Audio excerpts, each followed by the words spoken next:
Okay, looks like it's about time. We'll go ahead and call to order the regularly scheduled planning and zoning meeting for Tuesday, October 14th, 2025. And we'll start with roll call. Chairman Dana Hennis, Present.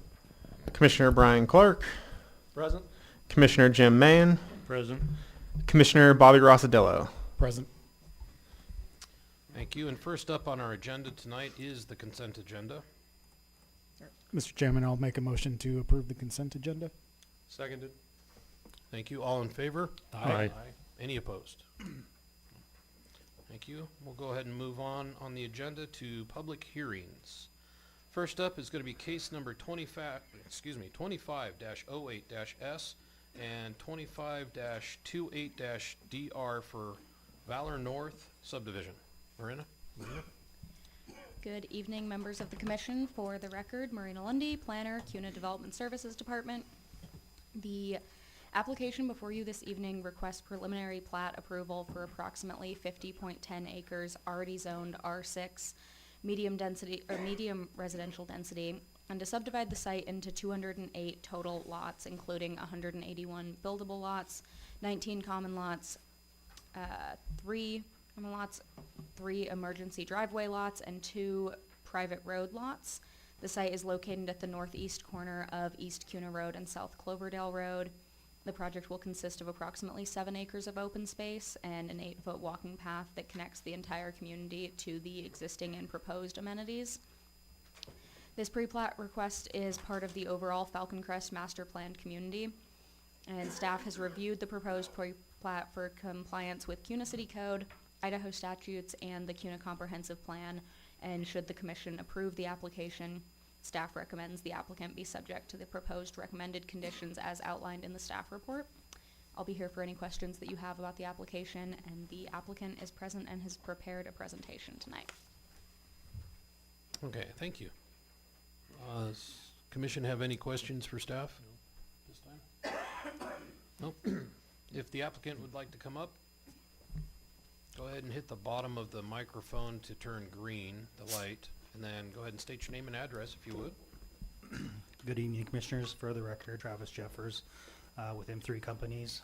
We're the developer of the Falcon Crest Master Plan. I'm sure it's not the first time you've heard of this project. This has come before you a few times, but if you'll indulge me, I'll go through a little bit of background, and then I'd like to give a project update. We got some new photos to show of just some of the progress in the community, and then we'll get more into the Valor North specifics that we're going to talk about tonight.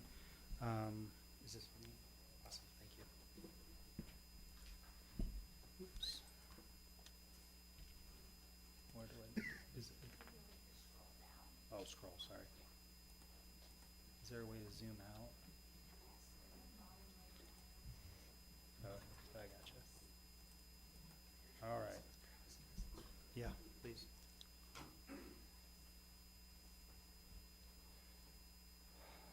Love it. Perfect. Thank you. That's what I was looking for. So here is a view of the overall master plan that was approved. And what I just wanted to highlight real quick is the different colored areas. These are all existing preliminary plats that have been approved so far. And it's kind of hard to tell. I kind of ran out of different colors to use. But the clouded area on the north side, that is the Valor North preliminary plat area. It does include an area that was part of the original Valor, or the Villages pre-plat. And I'll get into some of the minor specifics on what changed there. But I just wanted to give an overall sense of the project before we got started. The reason why we've done preliminary plats in the way that we have, and you probably got this before, is just because the size of the project, the flexibility to be able to adjust to market conditions as we go. The development agreement lines all this out very, very clearly, but every single one of these plats is being built in some way, shape, or form, and I'll go through the different neighborhoods, but there's a lot of activity going on out there, and it's pretty cool to see. I just wanted to give a couple, I got some new drone footage, and I just thought I'd show you guys around a little bit if you haven't been out there in a while. This is the Reveille community. You may have heard of it as Robin Hood. The Valor North property is to the north. You can see it's sort of just bare dirt at this point. The Valor Club is just south of it. And then the Medallion neighborhood, which we've completed 5 phases in, is to the east. Oops.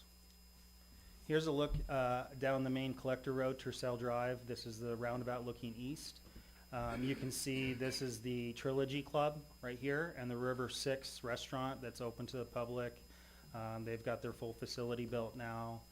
This is the collector road that's continuing on Tercel Drive out to 5 Mile and down to Cuna Road. We'll be finishing those collector roads this month, actually paving both extensions of that. And you can see the Medallion neighborhood, and then part of the Valor North area is just up here. Here's another view. This one looking more south and east. This is the Trilogy 55 and older neighborhood. We've finished 7 phases in here, about to pave the 8th. They're going really well. These neighborhoods are pretty much all surrounded by golf course, so a ton of open space, you know, in addition to all the common areas that we're developing. If you're into golf, we just finished a new putting green and a new putting course. That's opening next spring. This is at the Valor Club. We'll be breaking ground on the Valor Club, doing a ribbon cutting next month on Veterans Day if anybody's interested. We'll be starting with a new cart bar and pro shop and moving into fitness and social and a whole bunch of other stuff that'll be coming before you guys, I'm sure, if it hasn't already. Moving on to the actual project location, I just wanted to give you a kind of an aerial view and a sense of where this is at. It's on the north end of the project. This was the Reveille community I was talking about. This is Medallion.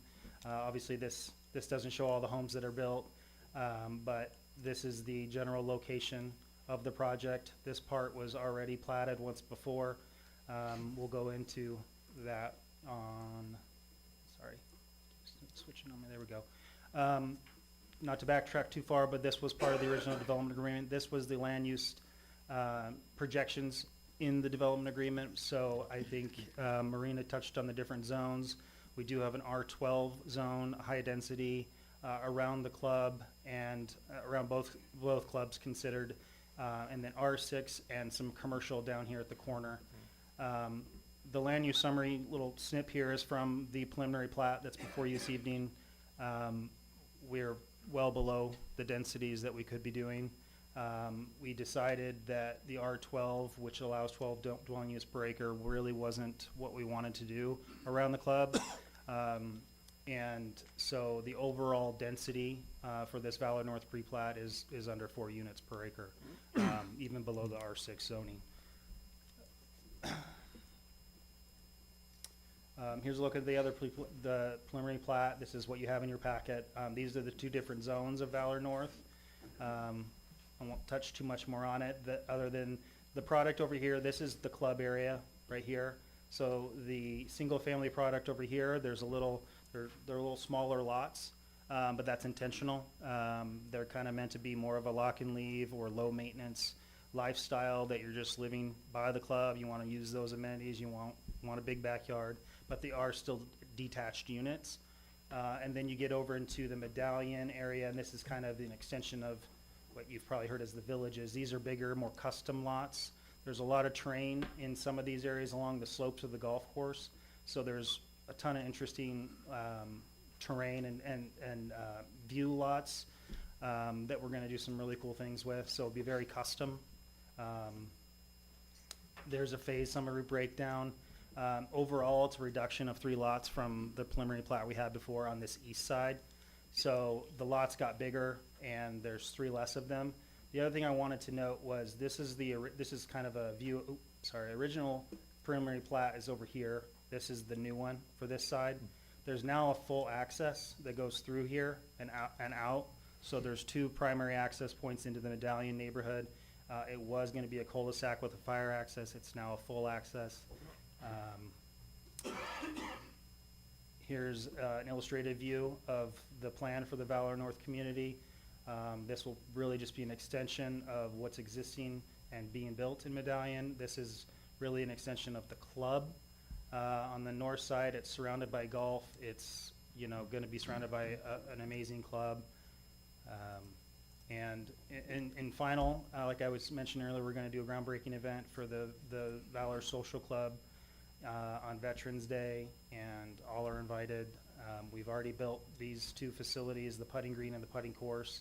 This is the Cart Barn Pro Shop that's gonna be built first, followed by the social club, fitness, pool, and so on. So, I've reviewed the staff reports, all the agency comments. We don't have any issues with those. I think Marina did a great job of summarizing it. Overall, it's already zoned, part of the development agreement, and just kind of a continuation of the overall master plan. And with that, I'll take any questions. Thank you. Does the commission have any questions for the applicant? No. No. Nope, you got lucky. I like it. Thank you for the presentation.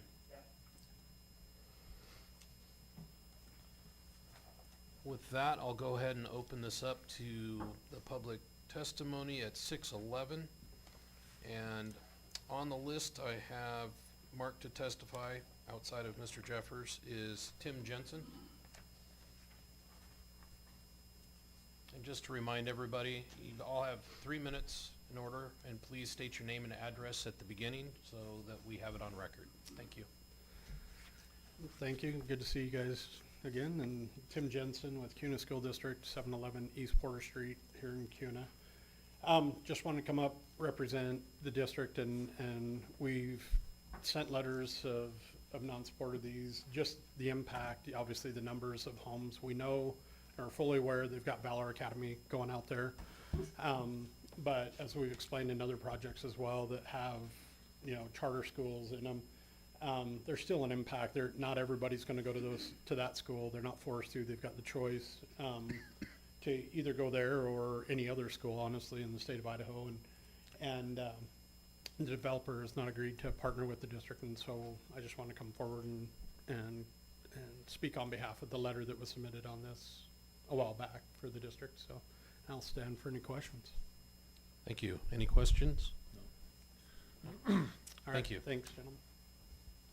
With that, no one else is on the list to testify on this application. Is there anybody in the audience that did not get a chance to sign up that would like to testify on this application?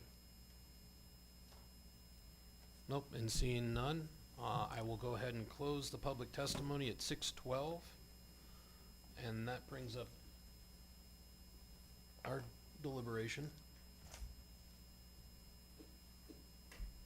I think we've seen this one kind of through from the beginning, and this is just not any new areas, it's just specifying the details of the areas in which actually have a reduction from the original anticipated zoning and the amount of residences, and we've seen that this development has been progressing very nicely, and has kept to very nice quality out there, so I don't see anything wrong with this, in my opinion.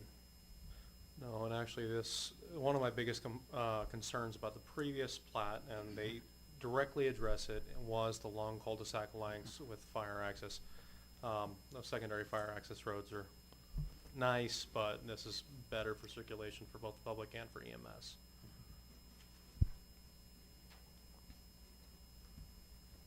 Any other No, comments? I think it's a good-looking project.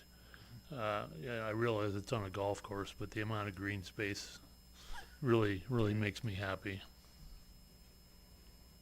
Yeah, I mean, there's a lot of provided green space. That's not the golf course, so it's nice. Yeah, I mean, I agree with you guys. It's consistent with everything else that they've done. I do like the reduction in total lots, but, all in all, it fits in well with that area and what it was approved to do. With that, if there's no other comments or concerns, I'd stand for a motion. Sure. I'll make a motion to recommend approval of 25-08-S with conditions as outlined in the staff report. Seconded. All in favor? Aye. Aye. Any opposed? No? Motion carries. Thank you. Then I'll make a motion to approve 25-28-DR with conditions as outlined in the staff report. Seconded. All in favor? Aye. Aye. Thank you. Any opposed? No. Motion carries. Thank you for your presentation. Next up on the agenda is going to be case number 25-01-PUD, 25-04-S, 25-03-ZC, and 25-06-DR for the Napa Vineyards. Troy?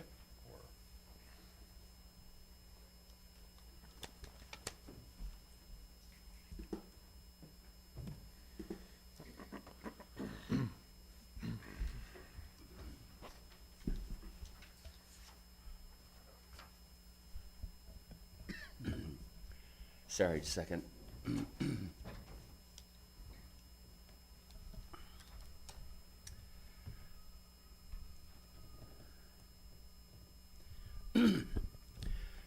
Good evening, Commissioners. For the record, Troy B. Hunan, CUNA Development Services Department. So the applications before you this evening are requesting PUD, which is Planned Unit Development Preliminary Plat, a rezone for a small portion of the site, design review approval for approximately 242.30 acres that are already in the city of CUNA using the following zones: public R6, R20, C1, and C3. The preliminary plat proposes to subdivide the lands into 1,495 total residential uses or units, multiple common lots and driveways, a school lot, and also a fire station along with an accompanying city park next to the school. That it would be in compliance with the approved development agreement. The site is adjacent to Meridian Road between Hubbard Road to Columbia Road. The city's comprehensive plan map, or the FLUME, identifies the subject property as mixed use and medium density residential on the city's map, and the application appears to comply completely with the future land use map. If the commission would indulge staff, I would like to take a moment to highlight the history with this property and with this project. Dana might recognize it from a few years ago.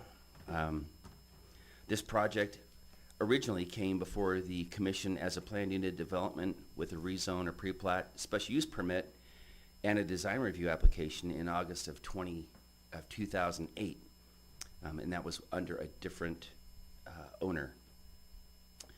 It was continued until September 11th of 2008. The application was later approved by City Council in January of 2009. In 2008, the developer had proposed C3, C1, R6, and R12 zones to include a senior and assisted living facilities, a school lot, a fire station lot, and approximately 25 acres of commercial, with 1,496 total residential lots. It was proposed to have a net density of approximately 6.2 dwelling units per acre project-wide. A development agreement was also agreed to and was recorded with the county recorder's office in April of 2009. The project was annexed into the city in March of 2009. Sorry.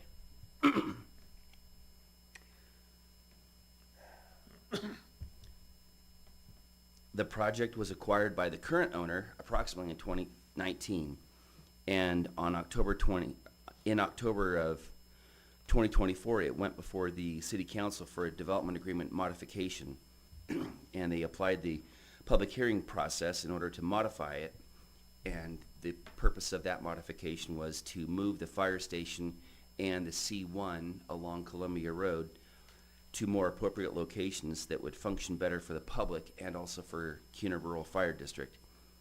They also requested to remove the housing, the senior housing, and the age restriction for the R20 zone. The council determined at that time that the project does meet the city's mixed use goals, and in November of 2024, the council approved a development agreement modification, which included a project infrastructure condition providing a corridor for the future Mason Creek sewer trunk line. The applicant proposes a rezone of approximately 1.484 acres from public to C1 and to rezone approximately 2.89 acres from C1 to public for purposes of a future fire station. The remainder of the site will keep its original boundaries. The developer proposes a preliminary plat to subdivide the property into approximately 17.49 acres of C3 commercial and 653 single-family residential lots, 65 common lots, 14 common driveways, with a proposed density of about 3.79 dwelling units per acre. The proposal also includes a request for up to 842 units within the R20 zone, with a proposed density of approximately 17.8 units per acre. This proposal provides approximately a 5.6 acre school lot and 5.67 acre city park lot. The applicant is proposing a rezone of the, in the northern part that I already talked about. The remainder, sorry.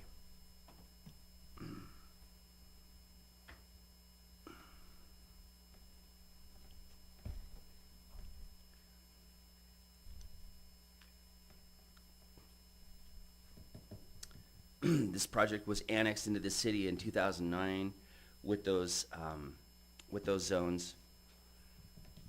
And staff would just like to highlight that, and also that the development agreement modification was approved in 2024. Staff has reviewed the proposed PUD, the rezone, the pre-plat, and the design review applications for compliance with CUNA City Code and CUNA Comprehensive Plan. And should the commission recommend approval of these applications and approve the design review for this application, staff recommends that the applicant be subject to the proposed recommended conditions that are outlined in staff's report. Because there are no ACHD, ITD, or Public Works comments, staff does request that this, and since it's been advertised and noticed, that the applicant be given a chance to present tonight, and the public also given a chance to present their testimony. And then also, staff requests to continue this to a date certain where the applicant and the public would be able to testify after receiving those critical agency comments. If the Planning and Zoning Commission would like to see some material changes, there would be a chance to implement some of those changes between now and that date certain meeting. I will be here for any questions that you might have, and the applicant is present and has a presentation to make. Thank you, Troy. Is there any questions from the commission at this time? I have one question, Troy. A lot of the times when we look at future projects, traffic and the studies and infrastructure studies and the school, we look at projects that have already been proposed. You know, like, okay, we know one's coming, so we account for that many dwelling units in an area. Was this one ever accounted for because it had been previously approved? You understand kind of what I'm asking? I'm kind of vague. So are you asking, sorry for the record, Troy Buchanan, are you asking in terms of traffic and like sewer and other utilities? That So- and schools and stuff. I would say at one time it was, however, it's such an old project, I couldn't even begin to guess if If it's still in the it's still consideration. relevant in the things Okay. that they would have to comment on it today. Okay. It had been, but it's probably fallen off the radar. Okay. Thank you. If the applicant would like to come up.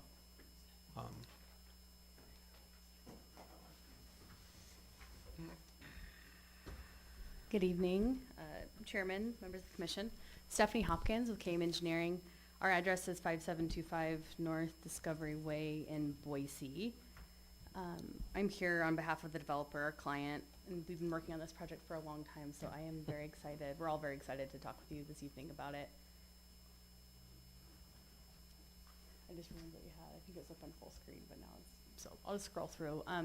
Troy has been wonderful to work with as always and did a really great job summarizing our requests. So I'll try to kind of keep it brief into things that you haven't already heard.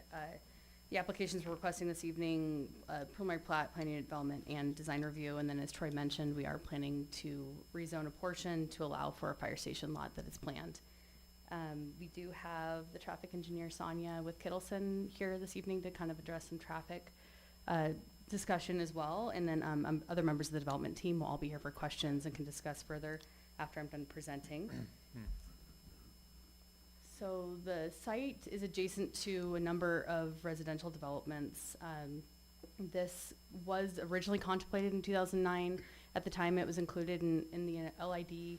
So it was accounted for with the annexation that occurred back then when it was assigned the R6, R20, C3, C1 zones.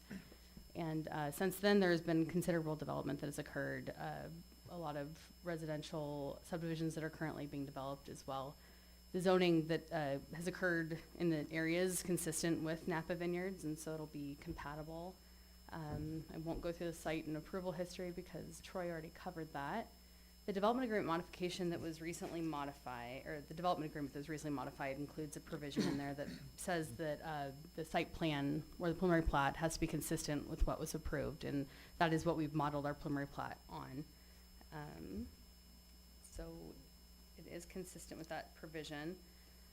The existing zoning districts, the C1 district is switched from what it was originally in the development agreement. So those P areas where the fire station lot is contemplated, and this was switched with the development agreement modification that was approved last year. So this is already approved, but this layout's reflective of that approval.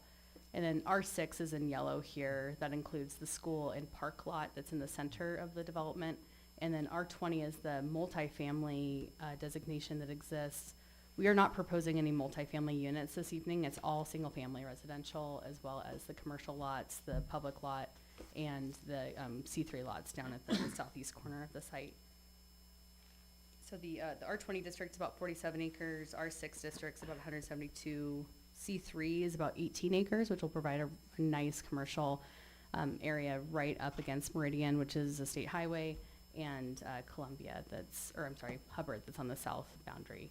Columbia is on the north, and K Avenue is a new collector roadway that will be constructed as part of the project that bisects the site through the center. So this is the preliminary plat. In total, there are 747 lots proposed, one C1 lot that's in the northwest corner, 8 C3 lots in the southeast corner, 655 buildable R6 lots. 2 of those are the school and park lot. So there are 653 single-family residential buildable lots. 375 of those are considered single-family standard. So they're detached, kind of your traditional lot sizes.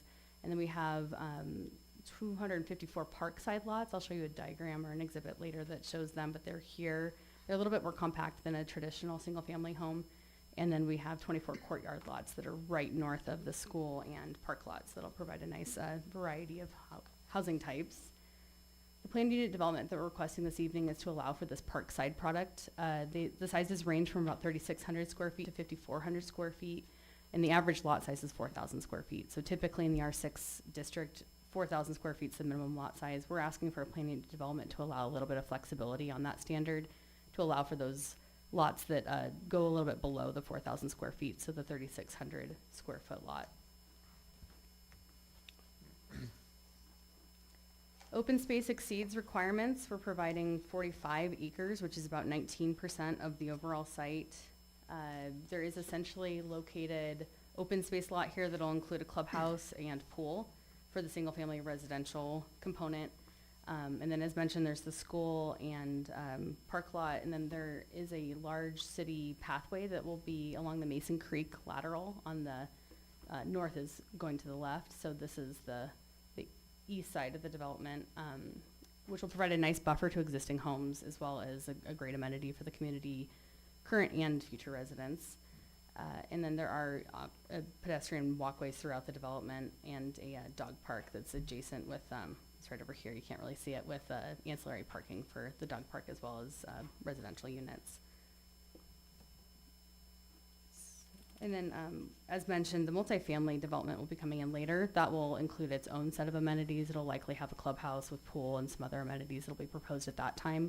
They'll be required to do a special use permit, so you will see that application when it comes through, and we'll, and have an opportunity to, review it at that time. Access and connectivity is going to be a huge benefit of this project, as, this is just west of Meridian, which is the state highway. We've been coordinating with ITD and ACHD, and we're in agreement with the conditions that they are going to impose. They've reviewed the traffic impact study. They just haven't, they haven't issued their comments yet. It's been a lot of coordination between Kittleson and the entities, and it just takes some time. So, so the purple is Columbia Road. That's a principal arterial that exists. That'll be expanded as part of this project, as will Hubbard, which is on the south boundary of the site. And then K Avenue is shown in yellow here. That's actually a new collector roadway that will connect Columbia to Hubbard. It'll be a huge benefit that Napa Vineyards brings along. A full section will be connected in the northern portion, and then a portion of the collector will be constructed in the south. And the green road is Mason Creek, which is another new collector roadway that will be constructed as part of this development. And Sonia's going to come up and kind of give you a little bit of information about the traffic impact study. Great. Thank you, Chair, Commissioners. My name is Sonia Delighten. I'm with Kittleson and Associates. We are the transportation engineers who completed the transportation impact study for this development. Stephanie mentioned a detailed transportation impact study has been completed. That study has been reviewed and accepted by both ACHD and ITD. The study included multiple timeframes under which traffic operations and safety were reviewed, existing conditions, future year 2030 background conditions, what in the future year what the transportation system would look like without the development, and then future year 2035 total traffic conditions with the development, with the residential commercial components that are being proposed today, as well as a 2035 full build out transportation scenario, assuming the multifamily that may be proposed in the future, even though it's not part of the consideration tonight. The traffic study reviewed 12 total study intersections. You can see those here on the screen. There were 6, going off the page a little bit, but there were 6 total intersections along State Highway 69, Meridian Road, as well as several intersections along Columbia, Hubbard, and Deer Flat, between Linder Road and State Highway 69, and then multiple intersections along those 2 new collector roadways that Stephanie highlighted, both K Avenue as well as Mason Creek Road. As I mentioned, the study has been reviewed and approved by both ACHD and ITD. Just unfortunately, due to staff constraints and some time out of the office, we unfortunately just don't have their formal reports and memos for you tonight, but as city staff mentioned, that's why we'll be coming back at a point certain in the future to make sure you have a chance to see those detailed reports from the transportation agencies. The transportation study identified several mitigations and transportation improvements that need to be in place and go along with the development. For the ACHD arterial street intersections and roadways, this development will be funding over $2.2 million in ACHD traffic impact fees that would pay for future capital improvement plan projects on the arterial system. They have also agreed with ITD to fund approximately $465,000 worth of basically a proportional share contribution towards future improvements on State Highway 69. And then there's very specific mitigations that are being proposed that I can go into in more detail if you need. So with that, I'll go back to Stephanie. I have a couple of additional slides on impact fees and development benefits if anyone's interested, but we can kind of discuss that as we go along too if you have questions. So we really appreciate your consideration this evening, and we're very excited for this project and look forward to continuing to work with the city on it. Thank you. Thank you. Commission have any questions for the applicant? Just a kind of general question for Sonia regarding the traffic impact study.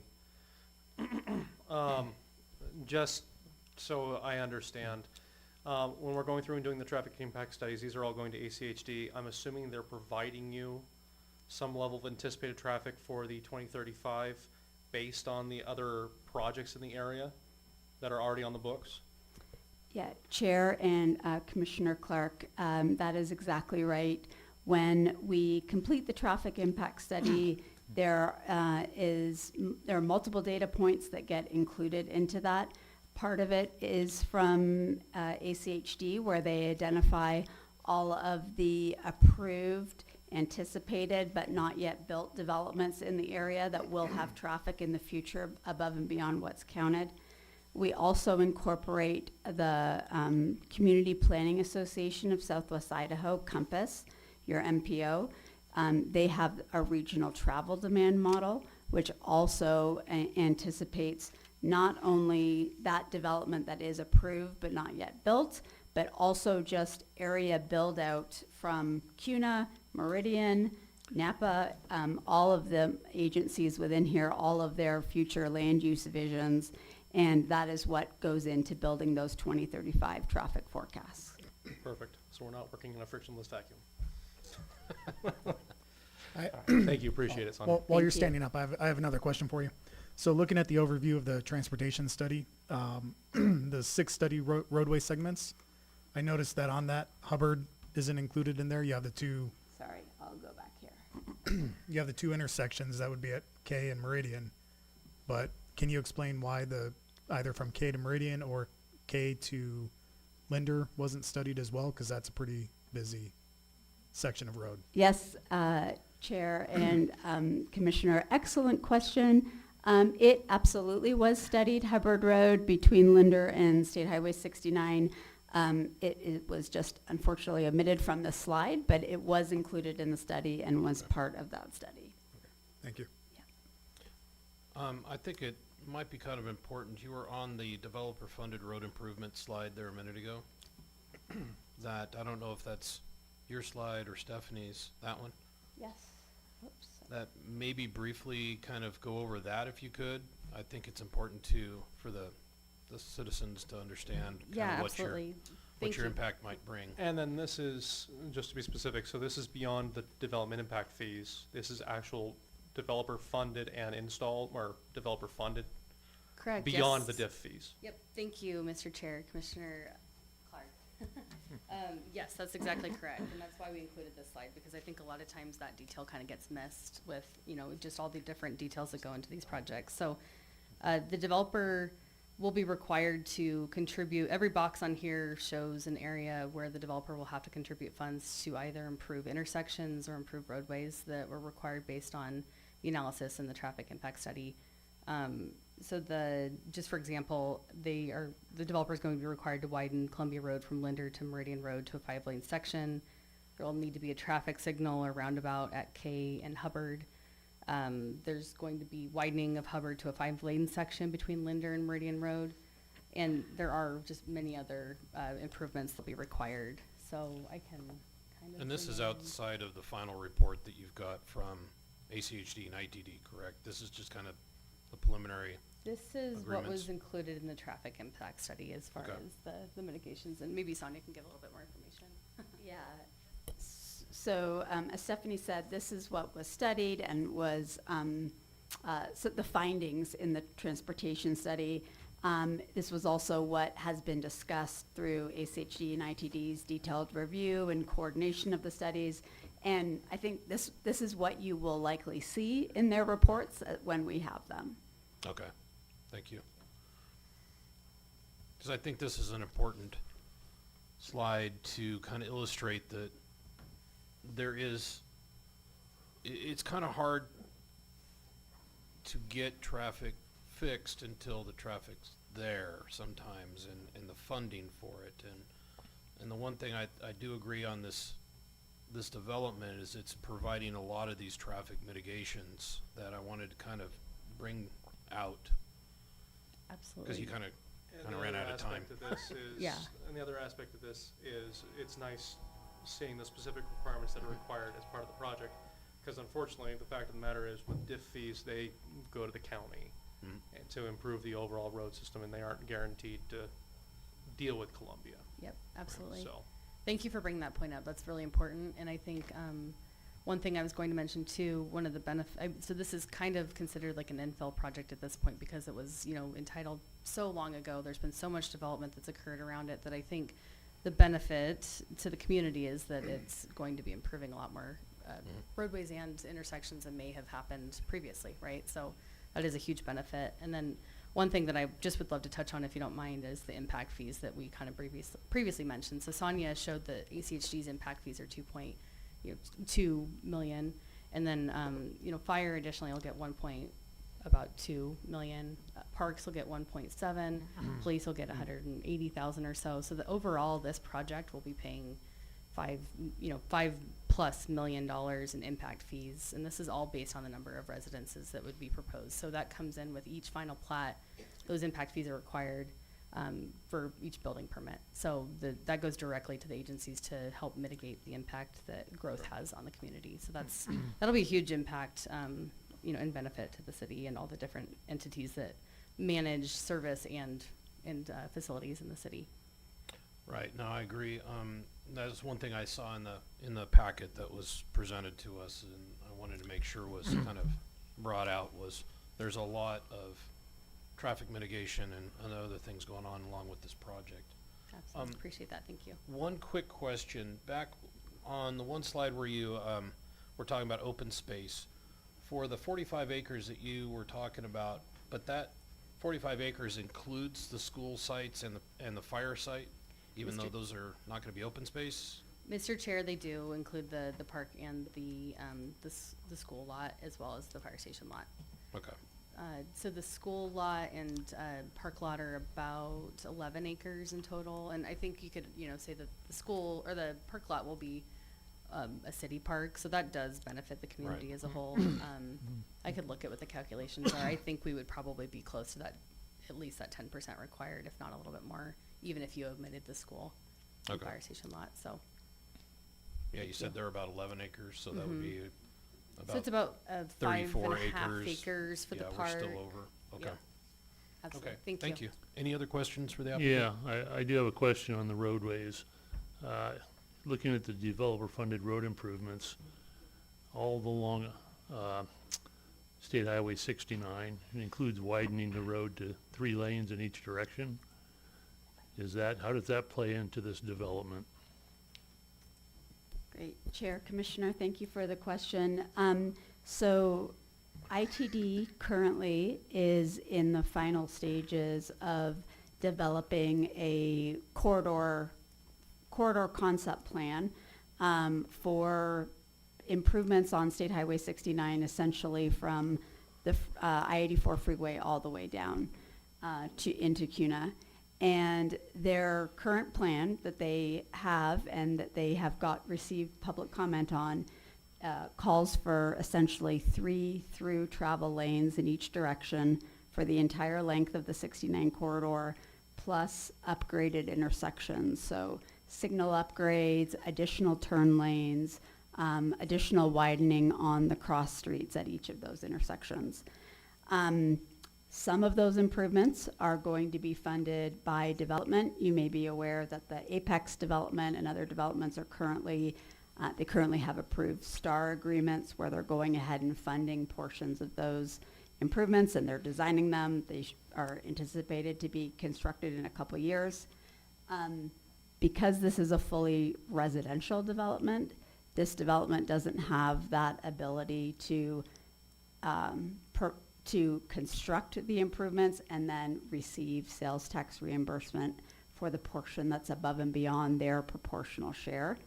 but they have agreed to pay that full amount of their proportional share to ITD through an agreement where they will upfront that cost, which is about $465,000, to go towards additional, or those improvements on State Highway 69. So ITD will be collecting that from this development, assuming from other development, and then looking for other ways that the state can fund the completion of those improvements beyond what they're currently getting. So that's how this development would contribute to that future project. Thank you. One other question. Typically, we see some kind of a trigger mechanism from ACHD that indicates once you get past a certain number of lots or residences, this improvement has to kick in. And then, another 100 lots and this has to kick in. Are we gonna see that from ACHD in their report? Or is that something that we'll see from you later on? Yeah, Chair Commissioner, I would expect that we would see that for the ACHD components of the ACHD roadway system. Obviously, 69 is an ITD facility.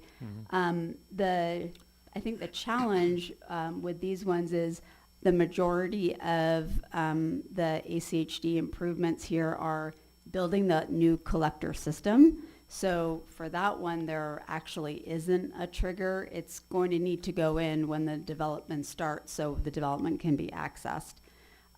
For some of the other improvements, for example, maybe the signal or roundabout at Columbia NK or Hubbard NK, there likely will be a trigger for that one because that intersection, once K Avenue is put in, likely will be able to operate for some time without a signal. So there may be a trigger for that, but that's not to say that the development doesn't go ahead and put it in right of way just because they know it's a benefit to the overall development. So I would expect you will see some triggers depending on how their report shakes out. Thank you. Thank you.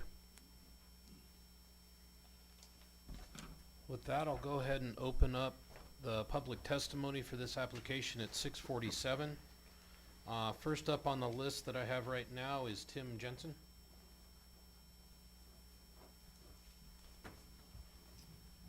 Tim Jensen, CUNA School District 711 East Porter Street here in CUNA. So we just wanted to make sure, when this, as you were told, there's a long history behind this, and CUNA School District has a letter of support on this one, and when the agreement was made in December, they confirmed that the school site that was on there, that CUNA School District had the first right of refusal to that lot, and we just want to make sure that that agreement is maintained in the report, and as we go forward to that, there was talk of there being a change to that plan, and we just want to make sure that that initial agreement stayed in place with the school district as we go forward. So now I'll stand for any questions. Any questions? No. Chairman, for the record, Doug Hansen, Development Services Department. Just to answer that question, in the development agreement, it explicitly states the owner will dedicate Lot 27, Block 14, as shown on the preliminary plans in Exhibit B for public purposes. The primary intent of the parties is that this lot will be dedicated to the CUNA Joint School District Number 3 to be used as a public school site, and then it goes into in the event they don't accept it. So yes, the school ultimately has the first right of refusal for utilizing that site. Okay, thank you for the clarification. And I appreciate that clarification, Doug. Like I said, I'm up here just because there was conversation about there being proposals to change that to a different beneficiary, and we just want to make sure that we stayed in that position, so. One question.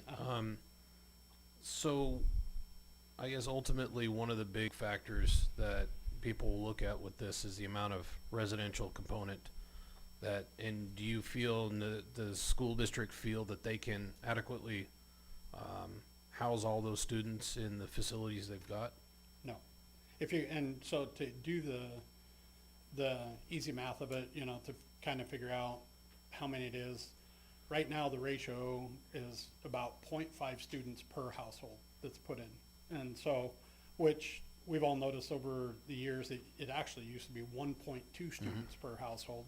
But with, you know, different young families or retirees moving in, that ratio has changed. And so the updated ratio to that is 0.5 per household. And so when you look at the long-term projection of the whole project and the number of kids that would feed into the system, yeah, no, it would, like Silver Trail Elementary right now would just be bursting at the seams. They're already at capacity and are close to capacity. And so with them and the high school already being over capacity, yeah, no, a project of this magnitude along with, and it's not just this, we recognize there's other projects going in leading to capacity issues. And so, yeah, So that school site will more or less be very helpful. yes, Yeah. absolutely. So if Okay. this project goes through like this with the school site on it, how long would you anticipate that it would take to get a school put onto that? That's hard to say. As you well know, we're in a different boat than charter schools. We have to pass bonds and Yep. this, you know, one of the things we're trying to work with developers on is helping us on the legislative side of things and getting, you know, bonds to a simple majority passage instead of the super majority that is currently out there. Cause it's not just a CUNA thing, across the state of Idaho. It's a challenge for school districts to pass bonds. And, you know, if we were at that simple majority state, like our last bond would have passed, and we'd be further down the road capacity wise. I know in the building I'm principal in, that last bond would have put 6 or 8 new classrooms, a competition gym, KMS would have expanded, you know, Swan Falls would have, so, and an elementary would have been put in. So there's just a lot of those things. So I apologize for not being able to give you an exact answer. It's just, you know, we're relying on those, passing those bonds. No, and that's so. kind of my point is, you know, these plots of land are nice and all, but you still need the funding to do it. Absolutely. So that's something that, you know, just for the public to understand as well. Yep, absolutely. Thank you. All right, thank you. Next on the list, I have marked as not to testify. That was Elizabeth. Still want to not testify? Thank you. Next up on the list is Melissa Dean.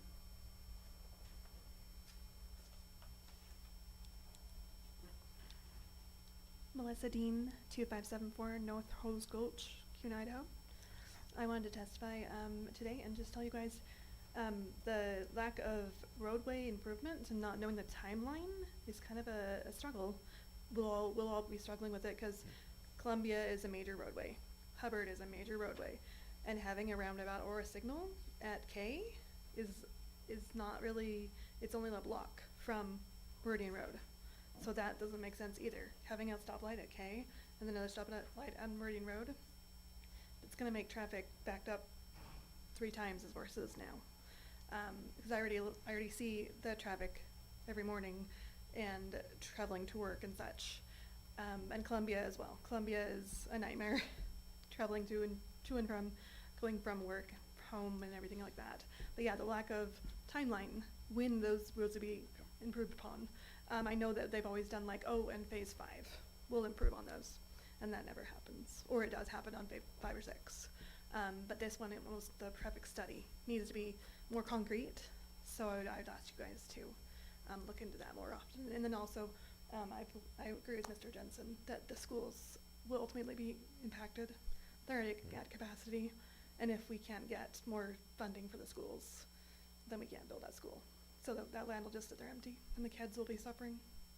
So, thank you. Yeah, thank you. And that's kind of what we're hoping to get a little more from the ACHD report and the IDD information as well, as maybe some more concrete details.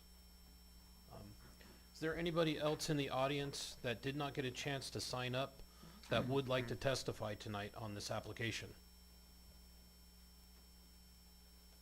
If you would, come on up and sign in.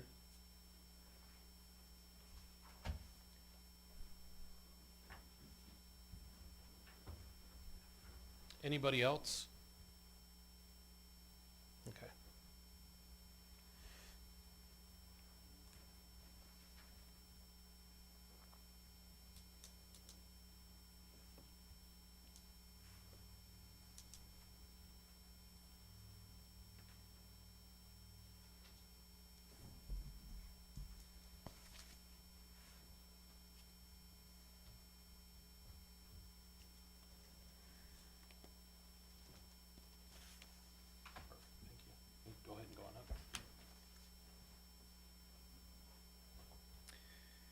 Seamus Hodges, 8105 South Chugett Place. Just with the lady that just stood up here, my wife's she's taught in the CUNA School District for 16 years now or whatnot, and I mean it's an absolute struggle for her to want to keep her job, to stay. I mean, she loves the kids, loves the people, but they've had a lot of turnover because of the overcrowd of the classrooms, and it's just and she does teach at Silver Trail, and it is it's very stressful for them as teachers, and just bringing that from them, and I know this is not just this one development's issue, but it's just across the board that way, with the development that's going on there. That I bring for her and myself here, to present that, and of course with the traffic, my concern was too, and kind of, our property is right on Columbia Road there too, so it's impacted by that, and to see right now the traffic is pretty darn busy with all that's going on, and that way as well. So that's, I'll leave that with you. Thank you. Thank you. With that, I don't see anybody else on the list, and one final time, anybody else would like to say anything or testify tonight? Thank you, and seeing none, So I guess the question is, do we do the Yeah. continuation as part of the public hearing to continue the public hearing? For the record, Doug Hansen, Planning and Zoning Director. I think staff would prefer that we just continue the public hearing to a date certain of a date decided upon by the commission, so that more testimony can be accepted based upon the newly submitted evidence from ITD, ACHD, and Public Works. People have the opportunity to comment, and then at the conclusion of that, we could close the public hearing and proceed to your deliberation. okay. And the applicant would also have the opportunity to rebut. Correct. Do we have an idea of when we expect those reports from ACHD? Currently, when I spoke with ACHD and IATD, they both seemed confident that by the end of October, they would be completed. Okay, so next commission hearing after for a buffer there, what are we talking? Are we talking the 11th? Because the 28th is, 28th I believe is the next hearing. For October, yeah. Yeah, it would have to be a November hearing. Chairman, November 11th. it would be November 12th because of Veterans Day, so that meeting would be held on Wednesday, November 12th. Okay. Don't you love Wednesdays? Is that what you were gonna ask? No, I was just gonna ask if we were gonna allow the applicant to respond to the people that testified tonight at all, or we just wait until. I think it would probably wait until the end at full rebuttal. Pardon me, Commission, the applicant's actually requesting that if it goes into November, that it be at the second, if possible, the second commission meeting. So that's Well, out the to 20 November 25th. Just recognizing that that is the week of Thanksgiving. A lot of people are. It gonna is be a out of town. regularly scheduled meeting.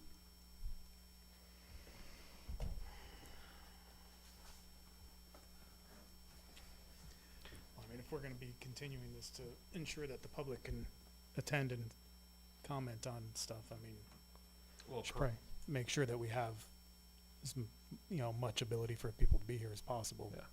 I know, but which one would that make? Yeah. So, is there an opportunity for October 28th? I don't think that's, Is that doable for ACHD? For the record, Troy Buchanan, when I spoke with Mindy at ACHD and Kendra, they seemed confident that they would have it ready for the 28th of this month. okay, but is the applicant, would they be able to turn around the information gathered in the report in that time frame? Would that be a preference over the 12th?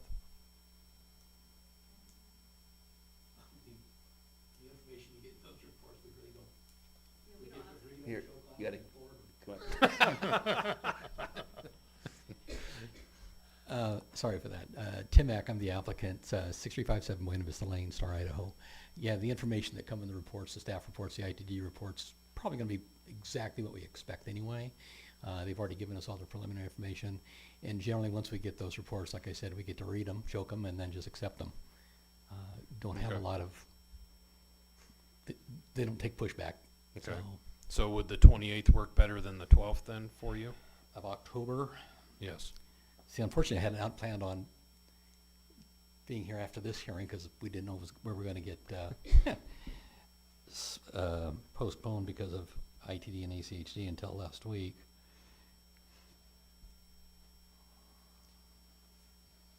Or you can just let Stephanie handle all of it and Sonia. Yeah. Yeah, I have got 2 trips that have got me out on the 28th and the 11th. So that's why I was proposing the 25th. Yeah, we're just hesitant about the 25th being Thanksgiving week. A lot of people are out of town. Wouldn't give the public opportunity to testify, is the concern.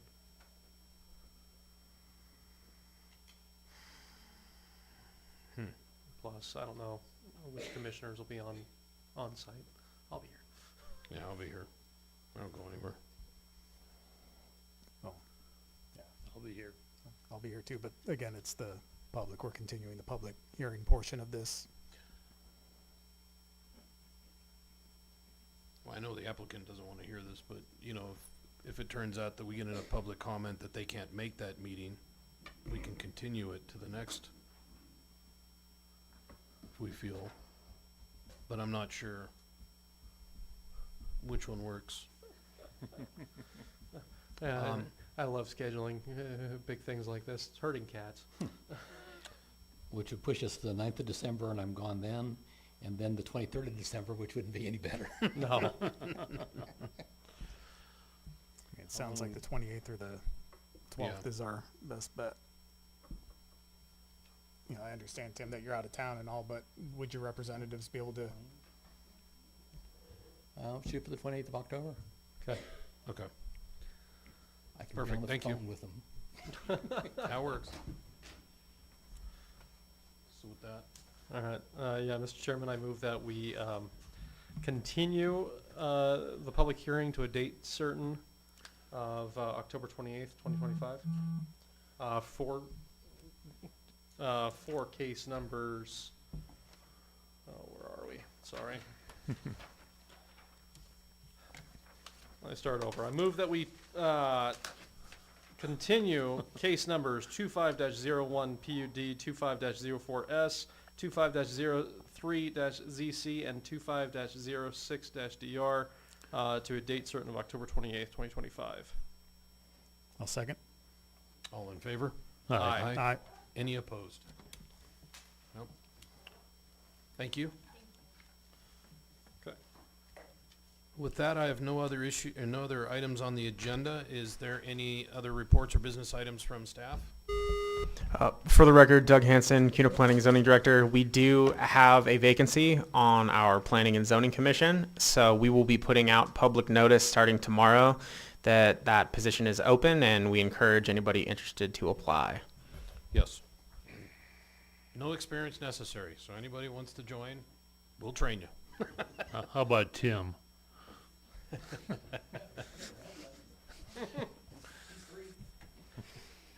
Thank you. Commissioners, any other items? No. Mr. Chairman, I move that we adjourn. Second. Thank you. All in favor? Aye. Aye. Aye. Any opposed? Thank you. Thank you all for coming.